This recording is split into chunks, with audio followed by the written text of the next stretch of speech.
नमस्कार। माँ गायत्री महाविद्यालय के यूट्यूब चैनल पर आपका स्वागत है। आज हम इस वीडियो में फ्रांस की क्रांति और जिसमें जो है डायरेक्टरी का शासन के बारे में अध्ययन करेंगे। इससे पहले हमने विभिन्न घटनाओं के बारे में पढ़ा है। उन्हीं घटनाओं में से एक घटना है ये डायरेक्टरी शासन।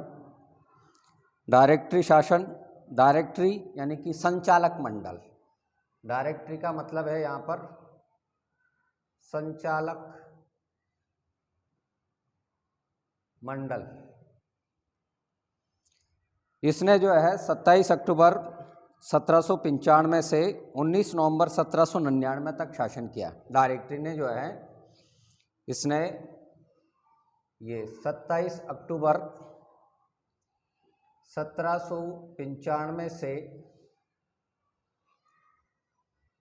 19 नवंबर 1799 तक जो है इसने शासन किया। संचालक मंडल ने कार्यपालिका के समस्त अधिकार जो है वो 5 व्यक्तियों की यह संचालक मंडल था। ये 5 व्यक्तियों के इसी संचालक मंडल में निहित थे। ये प्रारंभ से ही जो है इसकी असफलता के आसार दिखाई देने लग गए थे और संचालकों में जो है यह कारनाट को छोड़ कर के और सभी कम बुद्धि वाले, बदनाम और स्वार्थी कूटनीति के थे, राजनीतिज्ञ थे। इसे जनता का समर्थन भी प्राप्त नहीं था और यह जो है प्रांतीय दंगों को रोकने में भी असमर्थ रही यह डायरेक्टरी शासन, और राजा के पक्ष में बढ़ते हुए समर्थन को भी नहीं रोक सकी और न ईसाई पूजा पद्धति को रोक पाई। उसका शासन जो है भ्रष्ट और कमज़ोर था और उसे अपने अस्तित्व के लिए सेना पर निर्भर रहना पड़ा था। डायरेक्टरी के शासन में जो है यह जैकोबिन क्लब को जो है पूर्णतः बंद कर दिया गया और कम्यून और क्रांतिकारी परिषद को समाप्त कर दिया गया। और उसके समय जो है ये विद्रोहियों इनका जो है जगह जगह पर विद्रोह होने लगा। विद्रोहियों का तांता लग गया क्योंकि 1795 में जो है उस समय भयंकर सर्दी पड़ी वहाँ पर और व्यापार चौपट हो गया और सामाजिक कष्ट काफ़ी बढ़ गए थे। 1795 में जो है अक्टूबर में संचालक मंडल के विरोध में यह पैंथियन नामक एक सोसाइटी का गठन हुआ जिसने जो है ये डायरेक्टरी का विरोध किया, क्योंकि लोगों को स्पष्ट हो गया था कि संचालक मंडल केवल जो है ये धनी लोगों के अधिकारों की चिंता कर रहा है। पैंथियन सोसाइटी के जो है बहुत से सदस्य यह पुराने जैकोबिन सोसाइटी के थे। इसमें बैठक में जो है और इसके विचारों पर प्रकाश हम डालें तो ट्रिब्यून नामक पत्रिका के माध्यम से ये किया जाता है कि संचालक मंडल ने इस पर जोरदार प्रहार किया और फरवरी 1796 में नेपोलियन बोनापार्ट को जो है इस सोसाइटी को समाप्त करने का काम सौंपा गया। उग्रवादियों ने शीघ्र ही जो है एक गुप्त समिति कायम कर ली, बना ली, और इस समिति ने जो है समानता के आदर्श के लिए जोरदार संघर्ष किया। तो इस तरह से जो है ये डायरेक्टरी का शासन भी समाप्त हो गया और वैदेशिक मामला और युद्ध संचालक में जो है डायरेक्टरी का शासन वो भाग्यशाली रहा। 1795 में जो है के प्रारंभ से ही स्पेन, प्रशा और इंग्लैंड ने जो है फ्रांस से संधि कर ली।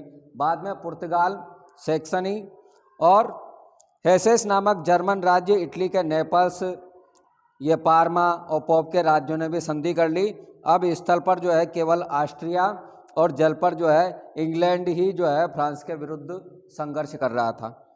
नेपोलियन बोनापार्ट ने जो है आश्चर्यजनक ढंग से जो है ऑस्ट्रिया को पराजित करके और संधि करने के लिए विवश कर दिया ऑस्ट्रिया को, परंतु इंग्लैंड के विरुद्ध उसे जो है सफलता नहीं मिल पाई और जो है डायरेक्टरी शासन का अंत करने और फ्रांस के शासन सत्ता अपने हाथ में लेने की में जो है अवश्य सफलता मिली उसको, और इसी के साथ जो है क्रांति का मुख्य भाग वो समाप्त हो गया। तो इस क्रांति से जो है अब यूरोप पर क्या प्रभाव पड़े हैं, फ्रांस की क्रांति से यूरोप पर प्रभाव में जो है कि यूरोप के इतिहास में जो है नहीं बल्कि सारे संसार के इतिहास में जो है फ्रांस की क्रांति एक महत्वपूर्ण स्थान रखती है। और इसी क्रांति ने जो है सही अर्थों में मध्ययुगीन व्यवस्था का अंत करके और आधुनिक युग का सूत्रपात किया है। इसी के संदर्भ में जो है क्रांति के कुछ परिणाम, जिसमें जो है कि एक तो सामंती व्यवस्था का अंत हो गया, क्रांति का क्रांति का यूरोप पर प्रभाव, यूरोप पर प्रभाव में क्या प्रभाव रहा? एक तो यह है कि सामंती जो व्यवस्था थी वो सामंती व्यवस्था जो है समाप्त हो गई, यानी कि सामंती व्यवस्था का अंत हो गया। मध्यकालीन समाज की जो है सामंती व्यवस्था का अंत करना यह फ्रांसीसी क्रांति की महत्वपूर्ण देन थी। और सदियों तक जो है करोड़ों व्यक्ति इस व्यवस्था के अंतर्गत पिसते रहे। आर्थिक शोषण तो इस व्यवस्था की चारित्रिक विशेषता थी ही, लेकिन इसकी जो है सबसे बड़ी बुराई ये थी कि इसके अंतर्गत सामान्य व्यक्ति का कोई महत्व नहीं था।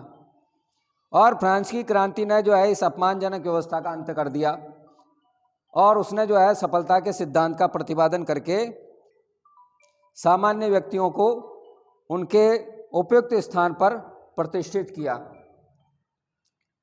इस प्रकार से जो है यह सामंती व्यवस्था का अंत हुआ। इसके अलावा धर्मनिरपेक्ष राज्य का उदय, धर्मनिरपेक्ष राज्य का उदय हुआ इससे, फ्रांसीसी क्रांति से। धर्म के क्षेत्र में जो है उदारता और बाद में जो है सहिष्णुता लाना इस क्रांति का महत्वपूर्ण देन थी इसकी। और क्रांति के फलस्वरूप जो है यूरोपीय देशों में धार्मिक सहिष्णुता का प्रादुर्भाव हुआ और लोगों को धार्मिक उपासना की स्वतंत्रता मिल गई। और मध्यकालीन शासकों का हमेशा यही प्रयास रहा था कि उन्हें जो है राज्य के सभी निवासी केवल सभी धर्मों को माने और जिसमें स्वयं राजा विश्वास करता हो, और अन्य धर्मावलंबियों को जो है कठोर से कठोर दंड दिए जाते थे।